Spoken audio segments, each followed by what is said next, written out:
Thank you, Mike. I will disagree with something he said. I don't write for the St. Albans Messenger, your local paper. I do write for the Burlington Free Press, and maybe I can get Emerson Lynn to carry my column or something, but I don't know.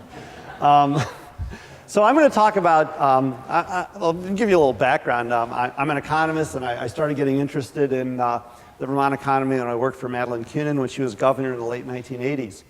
And I've been kind of following the Vermont economy and writing about it, well, since then. And in about probably the early 2000s, I started getting interested in demographics because of its impact on the Vermont economy. And I don't want to pat myself on the back too much, but I started being very concerned about most of the issues that everybody's concerned about now back then, and kind of was trying to sound the alarm that we got a demographic problem that's going to affect our economy. And I, again, about 10 or 15 years ago, started talking about this. So that's what I'll be talking about today. What are the demographics, and then how will it affect the economy? And I'm going to spend most of the time on the demographics because we know a lot about them. And it's really, I think, important to understand what those demographics are so you can, for your own personal use at least, figure out how that's going to affect you as an individual, or you if you're in a business or own a business. And I'll give you my thoughts on that at the very end. So the first thing, if you're talking about demographics, is you want to look at the past. And if you look at Vermont's population history for the last 150 years, almost 200 years now, there's something very interesting. For a very long time, nothing happened, right? Our population for a century was unchanged at about 350,000 people.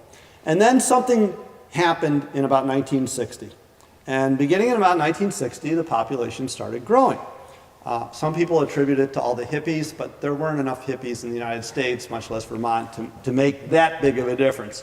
There are a whole bunch of reasons that we can talk about that might have happened, but whatever the reasons were for that, in the 1960s, the 1970s, the 1980s, and into the 1990s, Vermont's population was growing. Something that had never happened in Vermont in its history. And so when we think about that, in just about every person who's alive living in Vermont today, your conscious memory maybe goes back 4 decades or less. For some people it's more, but basically most people kind of think about Vermont and say, well, yeah, our population always grows, it always has, but it hasn't. Okay, that was something very, very new in Vermont's history. And if we compare that to the U.S., and we compare that by the average annual growth rate per decade, you can see that difference, right? In the 1800s, the U.S., which is the red bars, the U.S. population was growing 3, 4, 5, 6 times faster than Vermont. Why? Well, there's basically only a few things that could explain that. Either Vermont women didn't have any babies, which is not the case. Vermont women were as fertile as women anywhere else in the country. But what happened is, in a sense, Vermont's biggest export was people, right? People left the state. In fact, by 1900, if you look at the 1900 census, the state with the highest percent of people that were born in that state that lived in another state was New Hampshire. Number 2 was Vermont. So Vermonters left. Why did they leave? Well, it was an agricultural economy back then, and why would you want to farm in Vermont when there's Ohio? Okay, or Wisconsin, or Iowa. So people left in droves, which means our population essentially didn't change. And you can see again, the 1960s, that the bar that says 1960 is really 1950 to 1960. So in 1950, Vermont's population growth was real slow, but you can see 1970, 1980, 1990. In those 3 decades, Vermont's population was growing as fast as the US, sometimes even faster. And then in the 1990s, which is the bar by the year 2000, we grew a little bit slower, but still pretty healthy. And then in 1910, things started changing, right, in the 2000s. We started growing a lot slower. And the reason there's no green bar in 2017, it's not that Vermont disappeared, we're still here, but our growth rate was 0. So you can imagine a 0 there. So we're back. The last 17 years, essentially, in Vermont's demographic history is pretty much what it was like for the first 150, 100 years or so of Vermont's history. I don't have 1790, 1800 there because there was nobody living in Vermont essentially. But we're kind of going back to the future.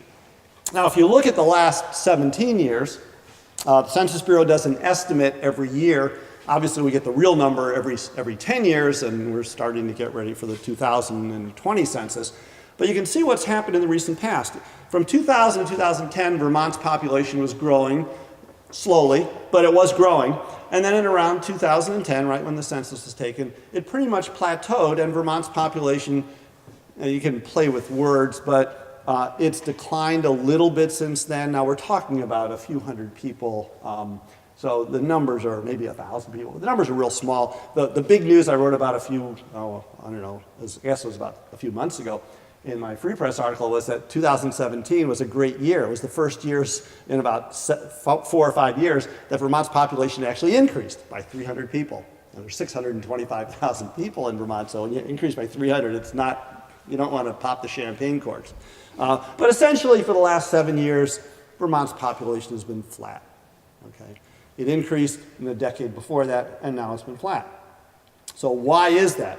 Well, we can look at why a population changes and kind of decompose it and look at the sources of potential population growth or stagnation. And the first is what demographers call natural rate of increase, which is basically births and deaths. And you can see the good news is that there's more people being born every year in Vermont than dying. But on the other hand, the difference has been going down. So the difference between the number of people being born and the number of people dying is getting smaller and smaller. Last couple of years it's gone up a little bit, but the trend is pretty much on a negative side. And in fact, I'll start my first forecast here. The number of deaths in Vermont is obviously going to increase because we're aging, and I'll get into that in a few minutes. But the baby boom generation is now in their 60s and early 70s. And in 10 years, they're going to be in their 70s and early 80s, and mortality rates go up with age. And so we know the number of deaths is going to increase. And I'll show you again in a few minutes about what's going on with births, but the number of births in Vermont is going to fall. So sometime, my guess is within the next 5 years, those two lines that I showed you a second ago are going to cross, and the number of deaths is going to outnumber the number of births in Vermont. So we're not going to get any bang in terms of our population growth from that natural rate of increase. If we look at it at the county level, so I'm trying to get some Franklin County data in here for you folks. From the county level data, over the last 7 years, you can see that Franklin County isn't doing too badly. Right? There's only 4 counties in the state that have any appreciable number of births greater than deaths. Chittenden County, Franklin, Lamoille, Washington, Orange, and Addison are pretty tiny. You can see there, half the counties in the state already have more deaths than births. The 4 southern counties and the Northeast Kingdom, primarily. So that's going to happen in the other counties as well in the not too distant future. Okay. So if we look at the number of births, just to kind of take an excursion, why I said I think the number of deaths is going to go up, but the number of births is going to go down. Why is that? Well, if we look at Vermont already, and we look at the number of births in Vermont, there's a couple interesting things. One of the trivial things, but it's kind of interesting. Notice there were fewer births in 2016, that's the most recent data we have, than there were in 1857, when Vermont's population was about 350,000, and now there's 625,000. Okay, so that's pretty dramatic. The second thing to notice, you can see the baby boom there in the 1950s, that big increase in births, and you can see that other increase, which is basically the millennial generation, people that were born in the 1980s, 1990s. The millennials is roughly the early 1980s to close to the year 2000. And you can see that at least from the 1980s and the part of the 1990s, we had a kind of a boost, but then it started declining very dramatically in the mid-1990s or early 1990s. And there's been a 25% decline in the number of births in Vermont in the last, 26, 27 years. And it doesn't take rocket science to figure out the implications. So take 1990, the peak year of births, right? Little baby girls that were born in 1990 are now young women that are 27 years old. The average age of first birth in the United States is 27. So those young ladies are starting to have their babies. But notice what happens after 1990. There were fewer babies born, so there are going to be fewer 27-year-olds in the future. And so what's going to happen to the number of births as a fewer number of women enter that prime childbearing years? And the answer is the number of births is going to go down unless the average woman has more births. And that could happen, but it's highly unlikely. So if you look at, that's a 10, 15, 20-year period of declining births. So if we have fewer babies going into the future, so right now, again, there's about a little less than 6,000.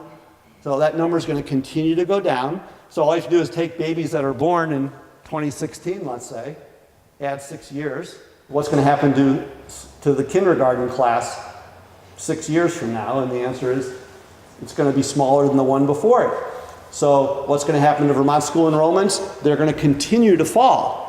Of course, I'm assuming nothing about migration, but at least from the natural rate of increase. So we can expect our school enrollments to fall dramatically given that trend. Okay. Now, Vermont is very different than the United States, so keep this picture in mind. So we got the millennials, at least in the beginning of the millennial generation, the 1980s to about 1992. We get this burst of births in Vermont, and then we get this 25% decline in births. What happened nationally? Well, it's a different graph from a different source, but there's the millennial generation, right? 1980, it starts, in 2000 it ends. What happens to the number of births nationally? Well, in the millennial generation, it's up higher than it was in the 1970s, but remember, Vermont had a 25% decline. There's no decline nationally. The post-millennial generation nationally is pretty much the same size as the millennial generation. In Vermont, it's very much smaller. So we don't have that big decline in births. There is somewhat of a decline because of the recession and things like that, but it's nowhere near as dramatic as the United States, as Vermont. So Vermont is very different in this regard as in many others. Okay, so that's the natural rate of increase of population. What about people moving into Vermont from other countries? Vermont doesn't attract very many immigrants. In the early 2000s, excuse me, it was about 500 per year. It's gone up to close to 1,000 per year. That's not bad, but it's not a very big number. Vermont, we all know that Vermont is not home to very many immigrants. Burlington has a bunch, Winooski has a bunch, but as a percent of the state's population, Vermont has one of the smallest percentages of any state in the country. We know where immigrants to the United States come from. They come from Mexico, they come from Latin America, they come from China and India, Vietnam, so East Asia, South America. That's not true in Vermont. Where do our refugees come from? Well, I'm sorry, where our immigrants come from? In large part, they're refugees, but the number one sending country, that is, if you look at all the immigrants in Vermont, all the people in Vermont that were not born in the United States, what's the number one country that they were born? That is the highest percent of non-US born Vermonters. Where were they born? The answer is Canada. Now, if that was true for the United States, I don't think Donald Trump would be talking about building a wall along the Canadian border. Okay? So again, the immigration profile in Vermont is very different. We don't have a lot of people from Asia or Latin America moving to Vermont. So 1,000 per year. It's a positive number, but it's really small. So that's the second place we could get more people, but again, it's not a whole lot. The third one is what demographers call net domestic migration. That is basically the difference between the number of people moving into Vermont compared to the number of people moving out of Vermont.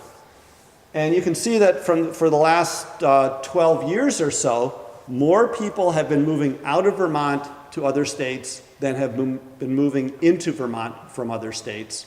There was a slight uptick in the last couple years, but we're talking about roughly 1,000 people or so per year, sometimes maybe even more, 2,000 people leaving the state.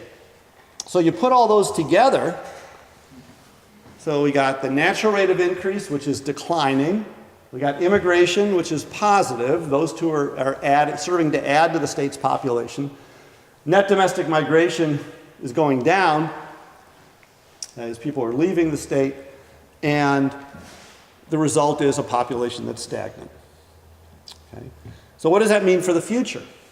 Well, nobody knows what the future is, but there are population projections. The state of Vermont did one in 2013, and they did two different ones, and I'm taking the one that I think is more realistic. So their projection is essentially that between 2010 and 2020, and we're already 3/4 of the way to 2020, population is flat. Their projection is that there will be no population change in Vermont over that 10-year period. Right?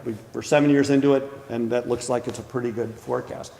Their projection for 2020 to 2030 is slight negative.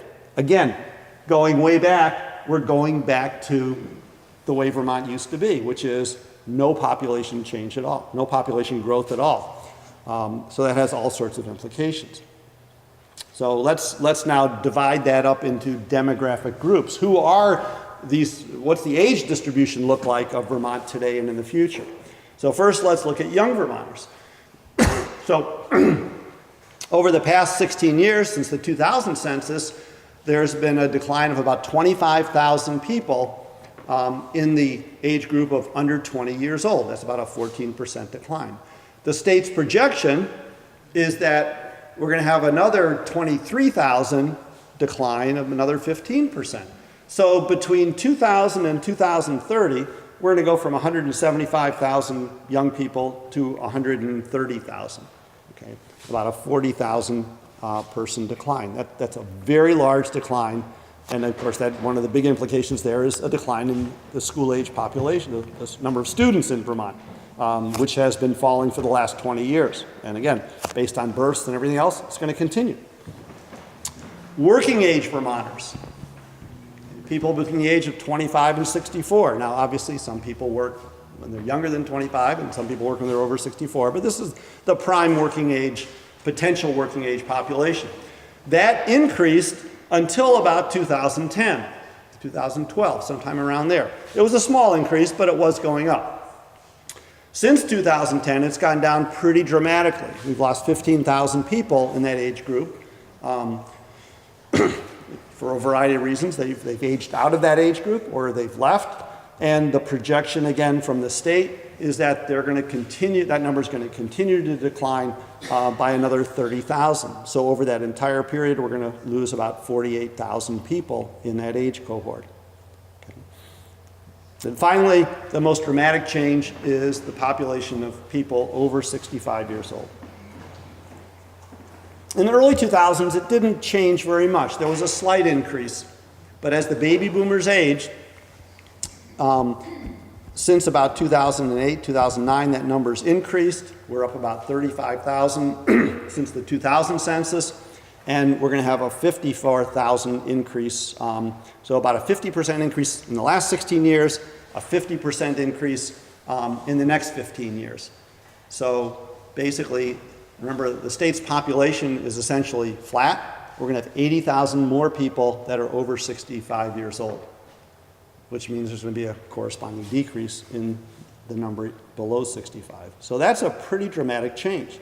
In terms of how this compares to the US and what it means in terms of the overall share of the state's population, 1980, 1990, 2000, Vermont looked pretty much like the United States in terms of the percent of the state's population that was over 65. 2010, we began to look a little bit different than the United States. 2020, we're going to look a lot different. And by 2030, more than 1 out of every 4 Vermonters is going to be over the age of 65. And that has all sorts of implications. One of the more serious is that there are going to be lots of cars on the interstate with left turn signals on. Okay. So if we put that all together, we can see the total population over that 20-year period, from 2010 to 2030, is going to be essentially flat. It's going to be a very large increase in the number of people over 65, and within that cohort, a very large increase in people over 75 years old. A big decline in the number of people under 20, and a bigger decline of the working age population. Okay. So this is very, very different than Vermont has experienced in the past 50 years or so. Okay. So again, think about that population projection. Essentially, no growth over the next, well, starting in 2010, for that 20-year period, and no growth for the next 15 years. Nobody does any forecasting beyond 2030, so don't ask me what's going to happen in 2040. So if we look at the population, again, by county, Franklin County looks a little bit better than most counties. Okay. Its population growth rate, this is now on an average annual basis, is going to be about 0.4%. Not quite as good as Chittenden County or Lamoille County, and I don't know why Lamoille County is doing so well, but it is. I guess that speaks highly for the potential for the bank. Grand Isle County doesn't really matter. There's only 6,000 people in the whole county, so it's just tiny, so you can ignore that. But so Franklin County is one of the positive counties over the last 17 years. But notice something very interesting. First of all, the green little bar, there's Vermont's negative. But look at the very bottom, that purple bar. That's the United States population. So the US population over the last 17 years has been growing at about 0.7% per year. It's not too bad. Our historical growth rate is over the last maybe 40 or 50 years is about 1%. So we're growing a little more slowly nationally. But notice that even the best counties in Vermont, Franklin and Chittenden and Lamoille, the counties that are kind of doing the best demographically are still doing worse than the US average. It doesn't speak very highly of, being the best. There's some good things going on in Franklin County, but relative to the US, we still have problems here. Okay, and there's the actual population of Franklin County. So you can see from 1980 to 1990, you added about 5,000 people. From 1990 to 2000, you added another 5,000 people. From 2000 to 2010, you added maybe 3,000 or 4,000, so growth was slowing. From 2010 to 2020, you're going to add maybe 2,000 or 3,000. And from 2020 to 2030, it's going to be hard to see, right? Maybe 1,000 or 1,500. So still growing, better than Vermont, but very, very slow growth, especially compared to what the county was experiencing in the 80s and the 90s and even into the 2000s. Okay. So you think about what that means for retailers, you think about what that means for construction workers and all sorts of other things. Okay. If we look at the share of population over 65, again, this is a forecast, but Franklin County is in blue. So Franklin County, a little bit younger than Vermont in 1990, 2000, 2010, a little bit younger in terms of the population shares than the US.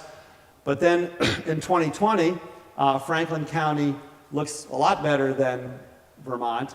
By 2030, it's catching up a little bit. But it's still, in terms of the percent of the population that is over the age of 65, in Vermont it's going to be over 25%, Franklin County under 25%, not by a huge amount, but again, you look better here than the state as a whole, so that's the good news.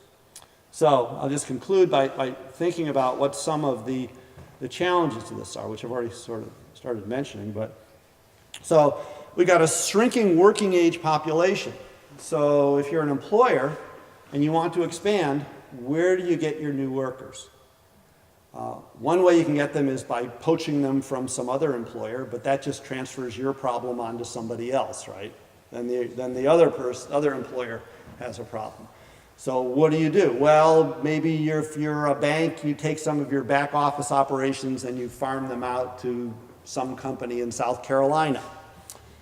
Maybe if you're a different kind of company, you actually move some of your operations to another state, such as what Nokia just did. Okay, I'm not sure this is the reason they did it, but if you can, you move some of your operations. That works for some businesses, but if you're a restaurant, it's pretty hard to do that. Right? If you're Jay Peak or Smuggler's Notch ski area, it's going to be pretty hard. You really can't have a lift attendant that's living in North Carolina working the lift. So there's some businesses where you really can't do anything. The only thing you do is try to attract people into the labor force by paying them more, but once you pay them more, you become less competitive in markets, in national markets and international markets. So that's a problem. There's going to be a change in kind of where people are employed. So it's not just the overall level of employment, but it's where people are employed. People that are over the age of 65 spend differently than people who are under 65. One of the things is on medical care. We know that one of the big drivers of medical care is the aging population, and Vermont's going to age rapidly, which means we're going to be spending more on medical care. Where are those personnel going to come from? Just focusing on the labor issue, where are we going to get the additional doctors we need and the nurses and all the medical staff in our hospitals and our doctors' offices? Assisted living. Where are we going to get people to work in the assisted living centers? Right? If the population of Vermont over 65 is increasing by 80,000 people, which is almost a doubling of the over 65 population, not quite, but it's almost doubling, it's about an 80% increase. That means you can expect almost a doubling of the number of people who are going to need assisted living centers and care. So where is the personnel going to come from, not to mention the money? Okay. So it's not just on the employment side, but it's also on the spending side. So businesses are going to have to rethink their business model in terms of demographics. There's not a whole lot of people over 65 that go out Tuesday night and get hammered in a bar. So if you're a retailer or a restaurant owner or owner of a bar and you've got fewer people under the age of 65 and more over the age of 65, what are you going to do? I was at a function several years ago. I think it was the Church Street Marketplace Commission, and they were talking about planning their future. And they had a bunch of slides up, and one of the slides was, how do we get more young people to come to Church Street? And I said, you're thinking about this all wrong. Chittenden County is aging. There aren't going to be any more young people.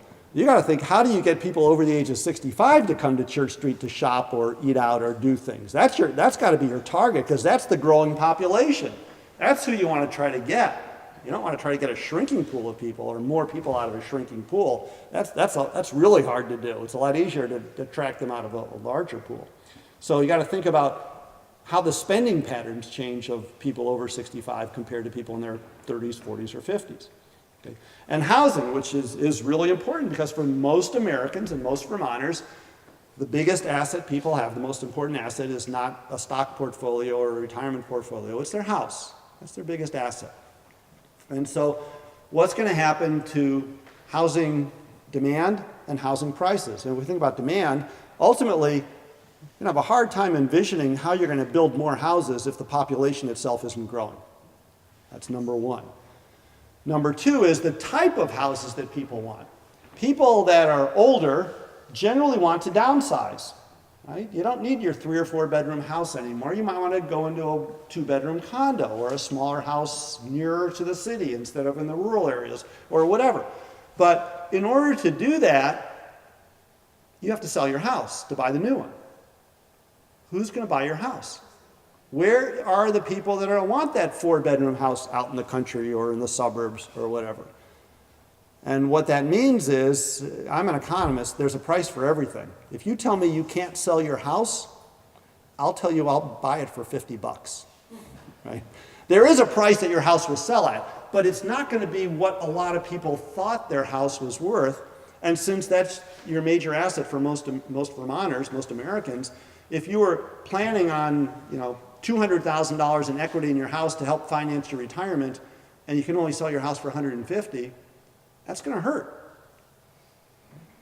So who are going to be those buyers?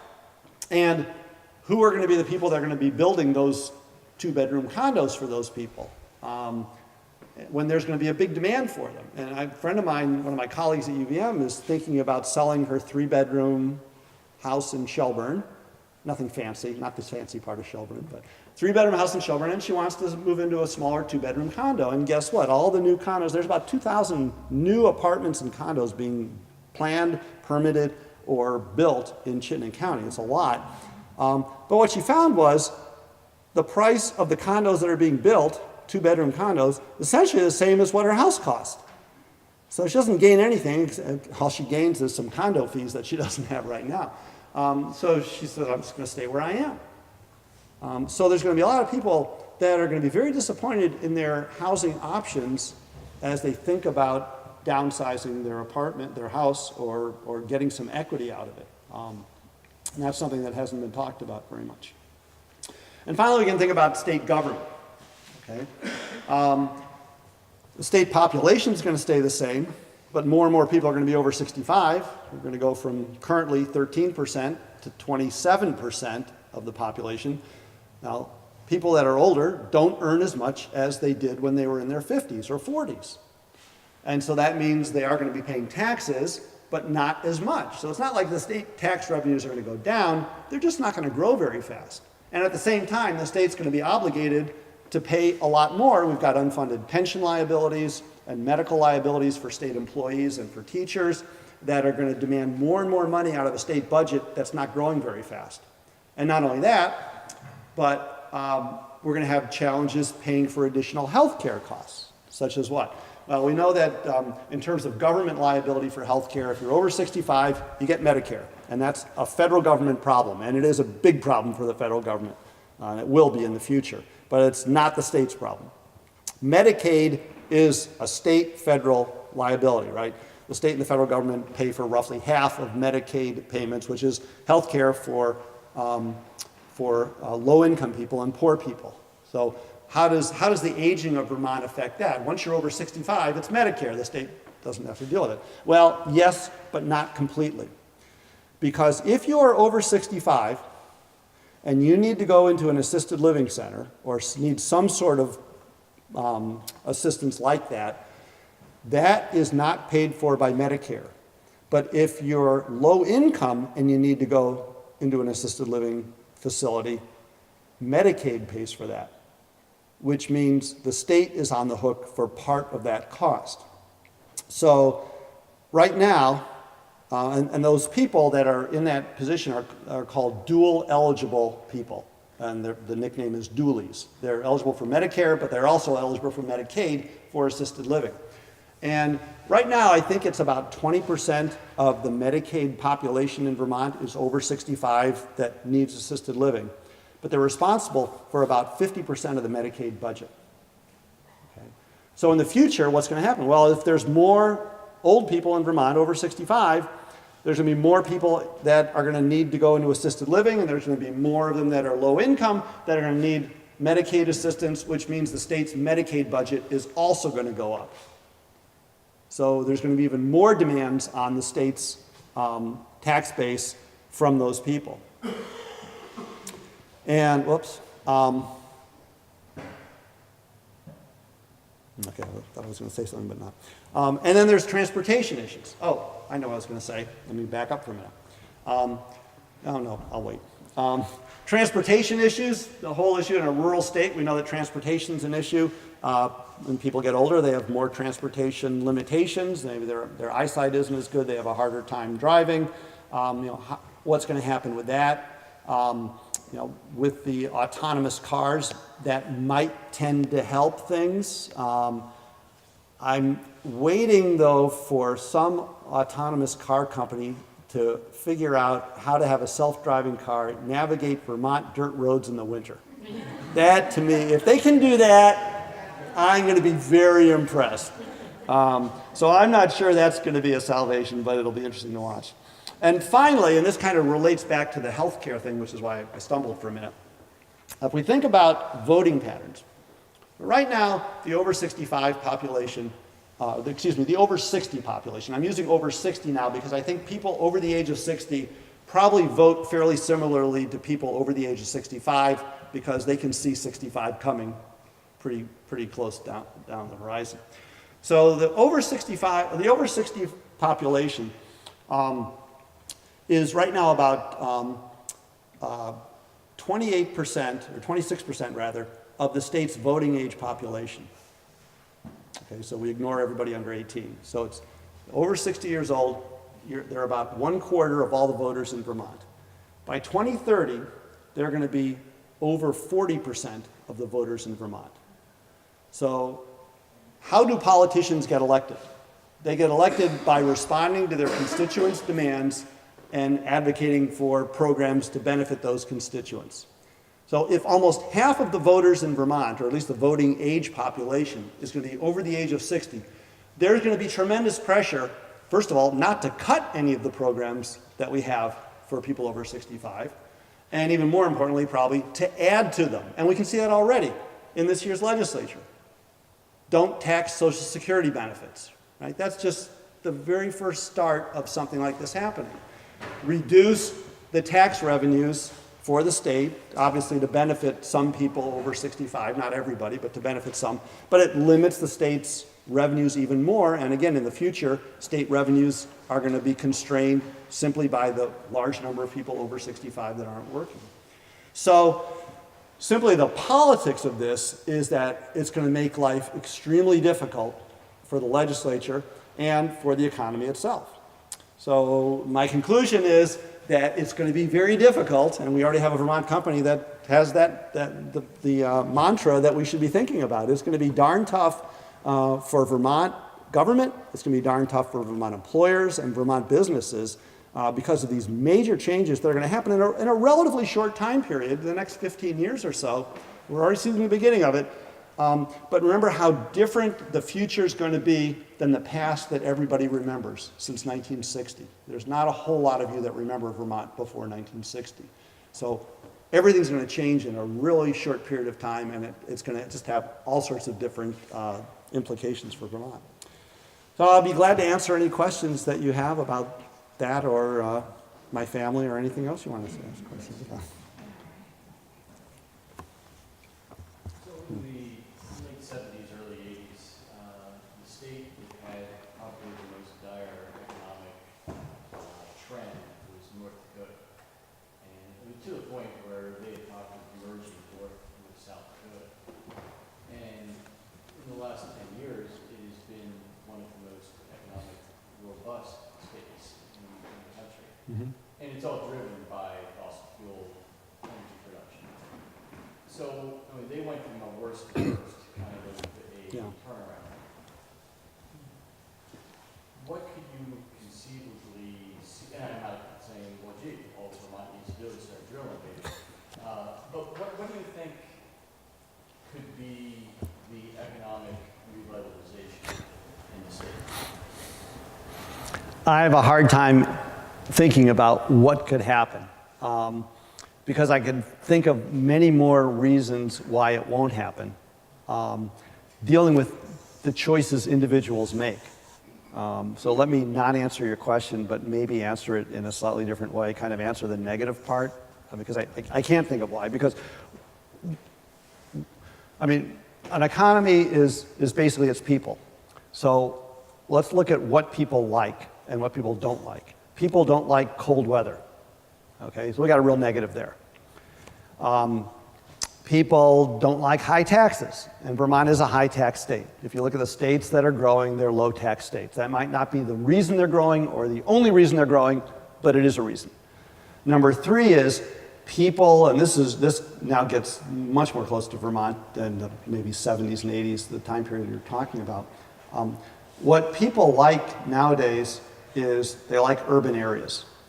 So in that period of time when Vermont was growing in the 1960s and 70s and 80s, people really liked the idea of living in a rural area. And by rural, you could even be talking about St. Albans town, but you could also be talking about Sheldon or people.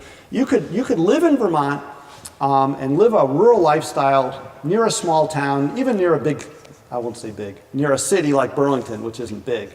But that was an option that people found appealing. People do not find that lifestyle appealing. And that's why the story I'm telling you about Vermont, it's really not just about Vermont. It's about rural America. It's happening everywhere. It's happening in upstate New York. It's happening in Iowa outside of the big cities. It's happening everywhere. And for the same reasons. People want to live in cities or near cities. And Burlington is not a city. If Burlington isn't, St. Albans isn't either. And so especially young people do not want to live in rural areas, and back then young people did like the idea of a rural lifestyle. So the reason I have a hard time thinking about revitalization is because I think a revitalization would have to occur because of a change in people's preferences and their lifestyle choices. And I can't predict that, but I don't see it changing. So that's why I can't answer that question. I can't give you what I think is going to be the answer.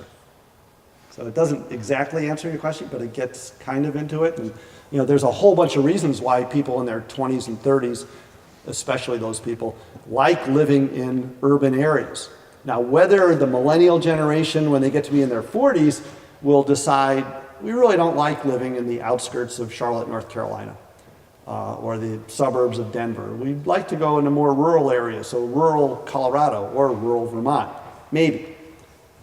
That's a possibility. But right now, there doesn't seem to be any sign of it other than young people increasingly going to urban areas. And by urban, I'm talking about city, metropolitan areas of at least 500,000 people, which is basically the entire state of Vermont is a little bit bigger than that. Right? Burlington is 40,000 people. Chittenden County is 160,000. It's tiny. That's kind of my negative view of the future. Yeah. I feel like you're answering that question the same way the Church Street people were saying, we got to go after this. Instead of saying what we don't have, we should be saying what we do have. And Rob and I moved here on purpose because we didn't want to bring our children up. And as people get into childbearing years, they start saying, where do I want to bring our children up? We have an amazing place. Also, I don't like warm weather. The problem... There are people who, there's a segment, you don't want everybody moving up here anyway, but there's a segment, instead of saying what we don't have, or having a Church Street market people trying to get younger people, you said to them, you should go after the change that is happening. I feel like that's the answer. Well, the problem with that is there's lots of rural areas in the United States that they could go to. You can live 2 or 3 hours outside of New York City or Boston and still be close enough that you can get there fairly easily. And if people still kind of like that big city mentality when they're in their 40s, and you're right, and I don't know how the millennial generation or young people in general will feel once they have kids and they're living in a metropolitan area. And they're probably not going to, right now we read all these articles about they all want to live in the downtown, right? Well, that's when they're in their 20s. But when they start having kids, they're not going to want to live downtown. They're going to want to live outside and probably in the suburbs, or not necessarily the suburbs, but the outer areas. But I don't see what the advantage that Vermont has. I mean, certainly some people like to ski and some people do like cold weather, but we all do that. That's why we're here. If we didn't like that, we would leave, right? So we're a self-selected group. And all you have to do is look at where people are moving to and where they're moving from, and we can look at their preferences. And I can't see how we can change their preferences. You're right that it wouldn't take a whole lot of people to turn Vermont around. All you need is 5,000 or 10,000 people to move here. Now, that's nothing in a major metropolitan area, but you don't see that. Huh? Well, preferences is a very broad category, but let me give you one reason. Something that economists and sociologists call assortative mating, but it really means that people marry someone similar to them. So think about people in their 20s and 30s. Okay? We live in a highly technical, specialized economy, okay? Where back in the 1950s, you could have somebody with a college degree marrying someone with a high school degree, or a high school dropout even, right? It wasn't that uncommon. Nowadays, you don't have that, right? People with college degrees marry other people with college degrees. And a lot of people in our specialized economy go on to professional degrees and have graduate degrees. And so who do they marry? And the answer is they marry people with graduate and professional degrees, right? Doctors marry doctors, and lawyers marry lawyers, and sometimes doctors marry lawyers. The Supreme Court made that legal a few years ago. People with an MBA marry somebody with another professional degree. Okay, so you get all these kind of people, and those are the kind of people you really want to attract, right? The really high-skilled professional people. But think about from the perspective of those people, right? You've just invested, 16 years of your life, 18, 20 years of your life in education. You're highly specialized. You're not just a lawyer and a doctor. Right? You're a doctor who's a pediatric oncologist. And you're a lawyer who specializes in mergers and acquisitions. That's your forte.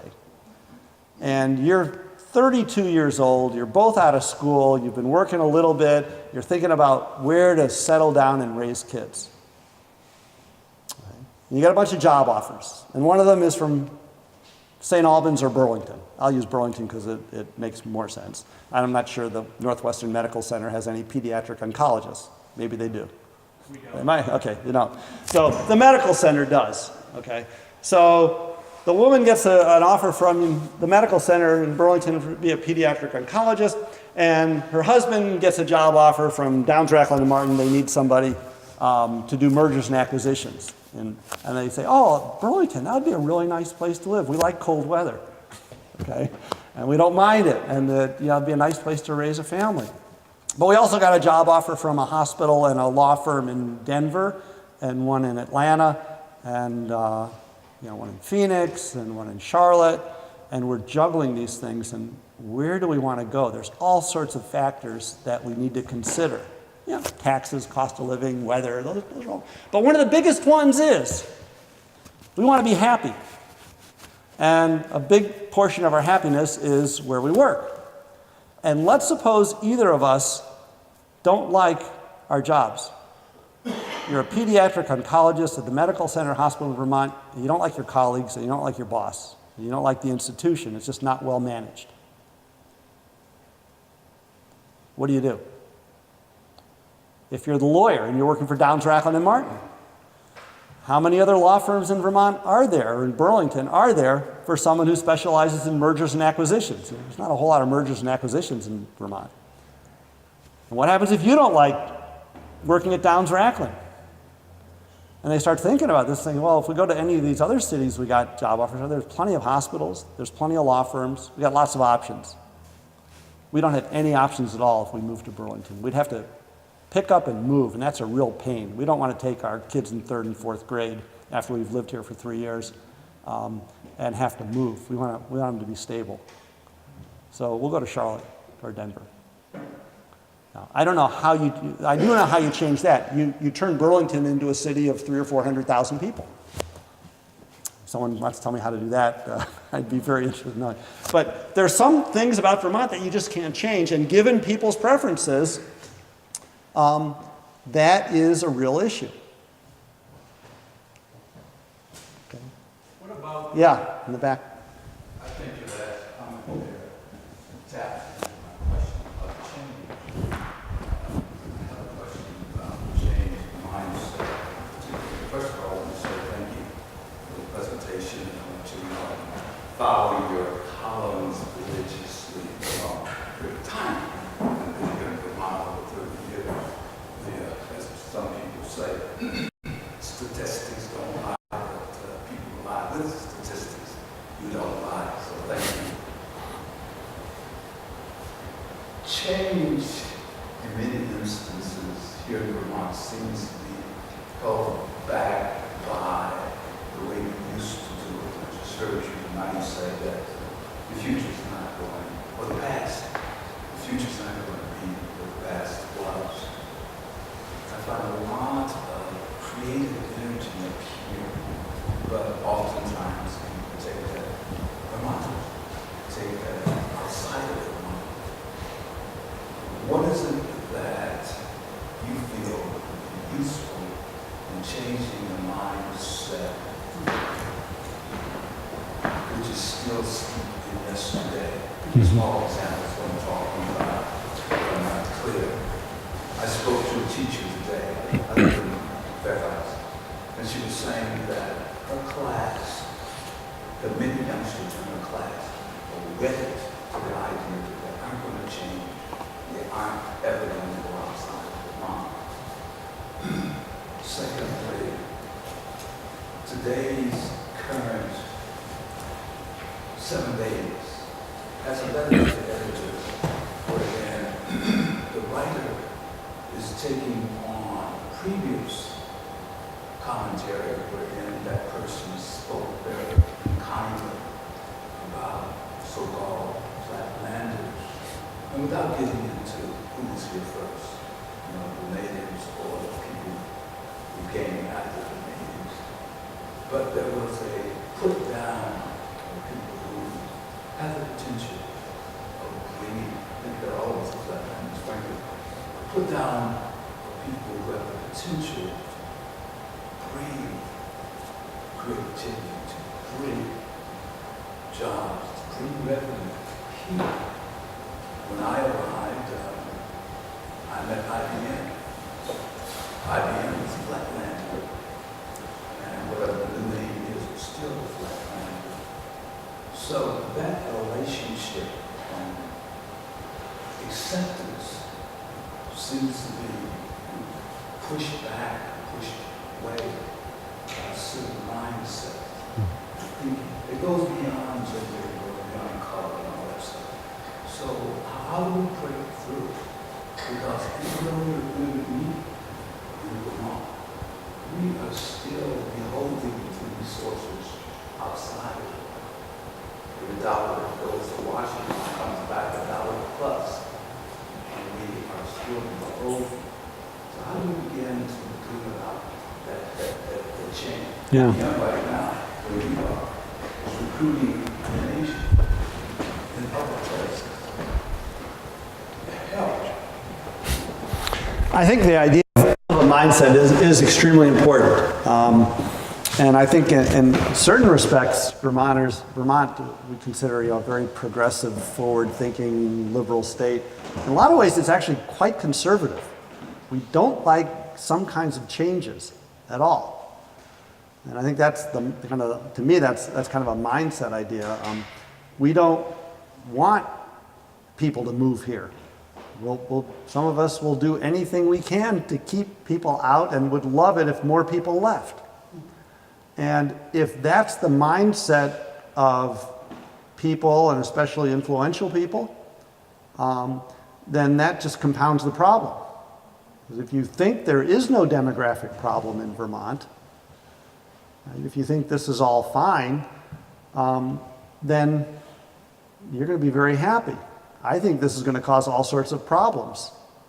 Not just economic problems, but all sorts of other problems. So to me, the way you change things is I think you've got to have people understand that change is good. Not all change, obviously, but in general, change is good, and population growth is good. The population growth we had for the last 40 years is not a bad thing. The economic growth that we've had is not a bad thing. But if you talk about growth to most Vermonters, if you did a verbal Rorschach test to Vermonters, just said, what's the first thing that comes to mind when I say growth? And the answer is going to be sprawl, pollution, somebody building something next to my house that I don't like. People don't associate growth with opportunity. They associate growth with all sorts of negative things. So population growth has that word growth in it. So therefore, it must be bad. And economic growth has that word growth in it. And we know growth is bad. And we didn't have any growth in Vermont for 150 years, or 100 years, almost 150. So I think just that mindset is extremely important. I mean, there are people, I read 7 Days and I read Vermont Digger, and there are people who are not kooks, who will write about there's too many people in Vermont. We need to have Vermont's population go down. There are people at UVM who are recognized by the state legislature in a number of ways, who argue that economic growth is not a good thing. That everything that's happened in the last 40 years in Vermont has not been, not everything, but the economic growth that we've had in the last 40 years has not been good for the state. We've despoiled the environment. We've engaged in sprawl. We've paved over farmland. We've done all these nasty things. And they have a large following. They're very influential. And as a result, I think we have policies and laws that are passed that make growth in Vermont, economic growth and population growth, harder than it should be. You know, Vermont is an average income state. Our housing prices are 20% above average, above the national average. You know, if you want to encourage people to move here, you don't want to make houses expensive, but that's what we've done. There's no reason that houses in Vermont should be as expensive as they are. Right? A 2x4 shouldn't cost any more and doesn't cost any more here than in South Carolina. And carpenters don't make any more here than they make in Georgia. What does cost more is land, and developing the land and buying the land and getting the land suitable so you can put the 2x4 and have the carpenter work on it.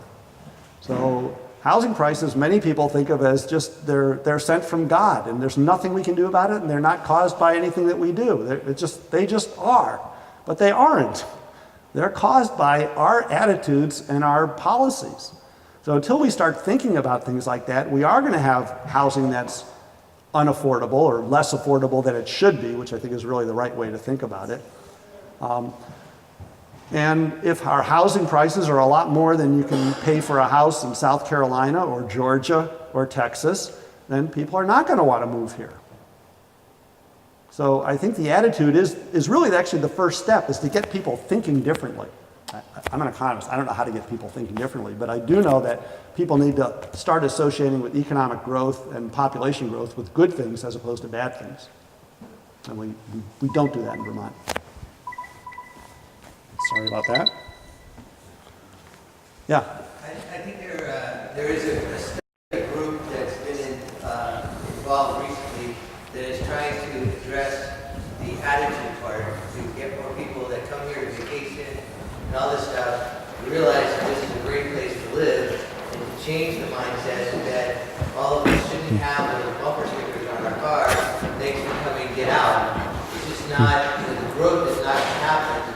If we have that mindset, it's just going to be spiraling downhill, like you've been predicting and saying. So I think there's money that the state has put aside to study this, try to get more people to move here and embrace Vermont for what it is.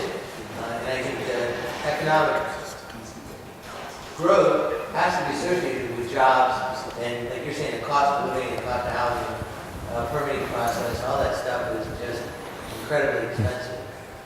And it's a hindrance for a lot of people being able to afford the house, and then that's why it takes some people to get leave. So I just can't afford to live there. I'd love to stay, but I can't afford the house to do it. Challenge. Okay. Yeah.